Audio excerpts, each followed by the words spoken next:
ওঠে এক চিমচাম সুন্দর ছোট্ট মফস্বল হালুর।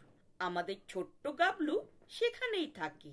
সারা দিন বুদ্ধিদীপ্ত দুষ্টুমিতে মাতিয়ে রাখি সবাইকে। আজ কি কাণ্ড করছে চলুন দেখা যাক। একে গাবলু, তুমি ভর দুপুর বেলায় রাস্তায় জল ঢালছো কেন? প্রভুজি, কাগজে দেখলাম রাজস্থানে খরা হয়েছে, তাই রাস্তায় জল ঢেলে খরার প্রকোপ কমাচ্ছিলাম। মূর্খ, কলকাতার রাস্তায় জল ঢাললে কি কখনো রাজস্থানের খরা দূর হয়? সে কি, কাল শ্রাদ্ধ বাড়ি গিয়ে আপনি তো তাপসকে পিণ্ডদানের সময় বললেন এর ফলে স্বর্গে তার বাবার খাদ্যের কোনো অভাব হবে না। হ্যাঁ, ঠিকই বলেছি, এটাই শাস্ত্রীয় বিধান। মধ্যে পিণ্ডদান করলে যদি স্বর্গে পরলোকগত আত্মার খাদ্য লাভ হয়, তাহলে কলকাতায় জল ঢাললে রাজস্থানের খরা দূর হবে না কেন? কলকাতা থেকে রাজস্থানের দূরত্ব কি স্বর্গের চেয়েও বেশি? অবার্চিন, তুমি এটাও জানো না যে দেহাতীত আত্মা সর্বত্রগামী? সে ইচ্ছা মাত্রই খাদ্য গ্রহণ করতে পারে, কোনো জাগতিক বন্ধনই তাকে আটকাতে পারে না। ও, আত্মা সর্বত্রগামী। কিন্তু কিন্তু প্রশ্ন হলো, দেহাতীত আত্মার পাকস্থলে কোথায়? স্কুলে যে পড়ায় পাকযন্ত্রে খাবার দেয়, যার পাকযন্ত্রই নেই তার পক্ষে তো খাদ্য গ্রহণ সম্ভব নয়।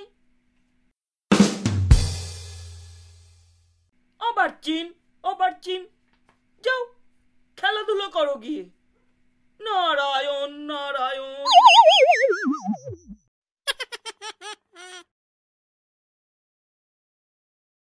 দোকানে যত পচা আম আছে প্যাক করুন তো দেখি।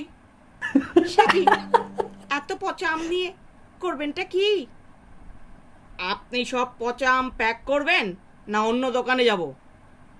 সরি দাদা, এখনই রেডি করছি। এই নিন, সব পচা আম মিলিয়ে 2 কেজি হয়েছে। এবার এই আমগুলো সাইডে রেখে বাকি আমগুলো থেকে আমাকে 1 কেজি আম দিন। আপনার পা দুটি কোথায় দাদা, দেবেন? একটু প্রণাম করব।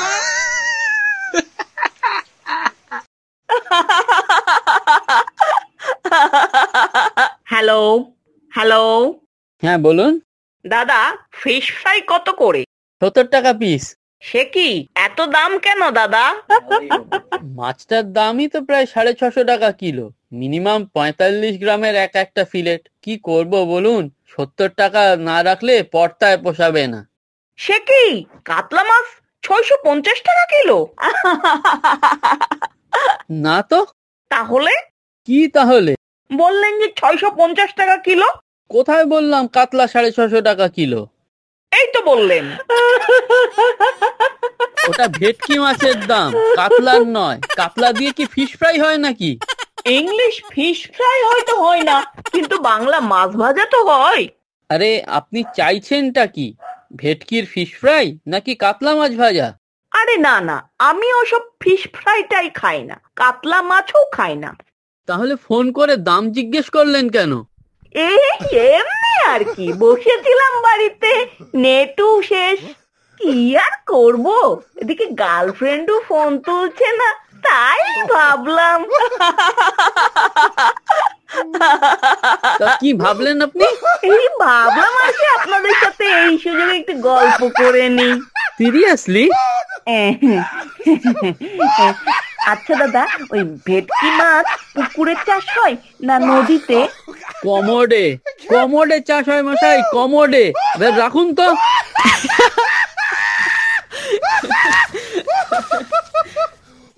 এই ভূমিকম্প হচ্ছে না, এই পালা পালাচ্ছে, এই চল চল চল চল, এই না ভূমিকম্প হচ্ছে, বাড়িঘর কাঁপছে, জানলা ভেঙে পড়বে। নামো নামো, ভূমিকম্প হচ্ছে।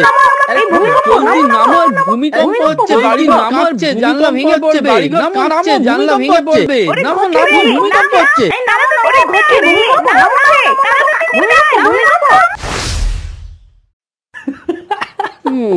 ব্যাপার কি, এত লোক কাতারে কাতারে গলিতে? হ্যাঁ রে, তোরা সবাই রাস্তায় নেমে করছিসটা কি? হয়েছেটা কি?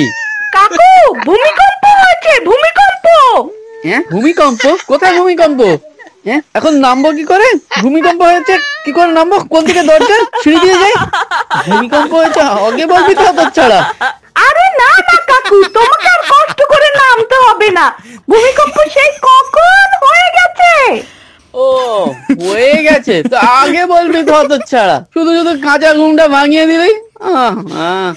আমি যাই, আগে একটু ঘুমিয়ে পড়ি। করিস না তোরা।